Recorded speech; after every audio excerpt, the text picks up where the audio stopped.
আসসালামু আলাইকুম। ফেনীর সোনাগাজীতে জমি বিরোধে ব্যাংক কর্মকর্তার পরিবারের উপর হামলার অভিযোগ। বিস্তারিত রাকিব হোসেনের পাঠানো ভিডিওতে। ফেনীর সোনাগাজীতে জমি সংক্রান্ত বিরোধের জের ধরে এক ব্যাংক কর্মকর্তার পরিবারের সদস্যদের ওপর নির্মম হামলার অভিযোগ উঠেছে।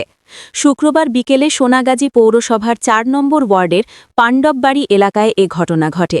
স্থানীয় সূত্রে জানা যায়, ব্যাংক কর্মকর্তা নাসির উদ্দিনের সঙ্গে দীর্ঘদিন ধরে জমি সংক্রান্ত বিরোধ চলে আসছিল। এরই জেরে প্রতিপক্ষের ভাড়া করা সন্ত্রাসীরা নাসির উদ্দিনের পরিবারের ওপর অতর্কিত হামলা চালায়। এই সময় পরিবারের একাধিক সদস্যকে লাঠিসোঁটা ও দেশীয় অস্ত্র দিয়ে বেধড়ক পিটিয়ে গুরুতর আহত করা হয়। আহতদের স্থানীয়ভাবে প্রাথমিক চিকিৎসা দেওয়া হয়েছে, তবে কয়েকজনের অবস্থা আশঙ্কাজনক বলে জানা গেছে। ঘটনার পর এলাকায় চরম উত্তেজনা বিরাজ করছে। ভুক্তভোগী পরিবার অভিযোগ করে জানায়, পরিকল্পিতভাবে তাদের ভয়ভীতি দেখাতে ও জমি দখলের উদ্দেশ্যেই এ হামলা চালানো হয়েছে।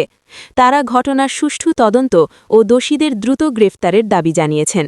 ঘটনার বিষয়ে আইনশৃঙ্খলা রক্ষাকারী বাহিনীর পক্ষ থেকে প্রয়োজনীয় ব্যবস্থা নেওয়া হবে বলে সংশ্লিষ্ট সূত্রে জানা গেছে। News desk, Feni voice 24।